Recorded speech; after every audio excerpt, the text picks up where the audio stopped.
Hello বন্ধুরা, আসসালামু আলাইকুম। আপনারা সবাই কেমন আছেন? তো আজকে আপনাদের মাঝে একটি ভিডিও নিয়ে আসলাম।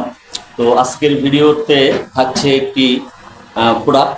তো সেই প্রোডাক্টটি কি, দেখুন বন্ধুরা, আপনারা অনেকেই বলেন যে ভাইয়া নয়েজে সমস্যা হয়, নয়েজের ব্যাপারে কিছু বলেন। তো আমি আপনাদেরকে একটি প্রোডাক্ট দেখাবো, যে প্রোডাক্টটা দিয়ে আপনারা যদি ভিডিও করেন তাহলে হয়তোবা অনেকটাই নয়েজ সমস্যার থেকে আপনারা সমাধান পাবেন। তো সেটা কি, কথা না বাড়িয়ে চলুন তো চলে যাই আজকের সেই প্রোডাক্টটা আসলে কি। এই যে দেখুন, এটা কিন্তু একটি মাইক্রোফোন ওয়্যারলেস। এটা হচ্ছে গিয়ে, এটা দিয়ে যদি আপনারা যখন আপনারা ভিডিও বানাবেন তখন হচ্ছে গিয়ে আপনারা যদি এই ওয়্যারলেসটি দিয়ে যদি আপনারা কানেক্ট করে ফোনের সাথে কথা বলেন তাহলে আমার মনে হয় যে কিছুটা সমাধান, পুরোপুরি বলবো না, যে আপনার অনেকটাই নয়েজ কিন্তু সমস্যা কিন্তু আপনাদের সমাধান হবে। তো চলুন আজকে বক্সটা কিন্তু আমি খুলে দেখাবো আপনাদেরকে। সেই বক্সটার ভিতরে আসলে কি আছে দেখুন।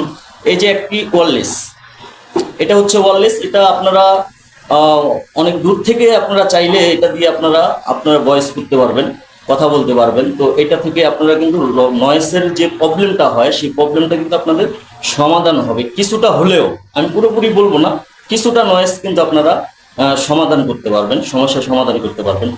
আর বন্ধুরা, আরেকটি গুরুত্বপূর্ণ কথা আমি বলি, সেটা হচ্ছে গিয়া যে তোমাদের যাদের হচ্ছে গিয়া টাইপ সি, এটা কিন্তু ব্যবহার করতে হলে অবশ্যই তোমার ফোনটি কিন্তু যে চার্জারের যে পয়েন্টটি থাকে সেটা কিন্তু টাইপ সি হতে হবে।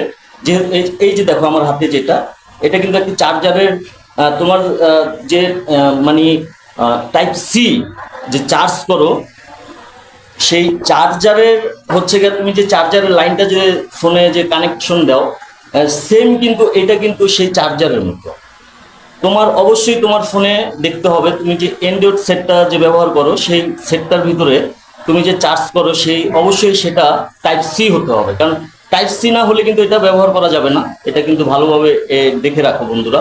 তো বন্ধুরা, আহ, এই হচ্ছে আজকের আমার ভিডিও মূলত, যে তোমাদের নয়েজের যে প্রবলেমগুলি হয়, যে এটার দ্বারা তোমাদের সেই নয়েজটা কিন্তু অনেক কমে যাবে। এবং তোমরা যে ক্যাপকাট ব্যবহার করো সেই ক্যাপকাট থেকে তোমরা নয়েজটা আরো রিমুভ করতে পারবে। এবং আমি সেই ক্যাপকাট নয়েজ কিভাবে রিমুভ করা যায় সেই বিষয়ে একটি ভিডিও আমি এখনো বানাইনি। তো আমি সেই ভিডিও বানিয়ে তোমাদেরকে পরবর্তীতে আমি সেই ভিডিও আমি তোমাদেরকে দিব।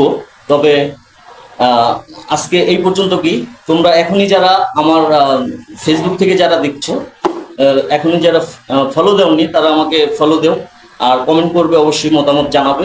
আর যারা ইউটিউব থেকে দেখছো তারা আমার চ্যানেলটি নতুন যদি হয়ে থাকো তাহলে অবশ্যই সাবস্ক্রাইব করে আমার সাথে থাকবে। ধন্যবাদ সবাইকে সময় দেওয়ার জন্য।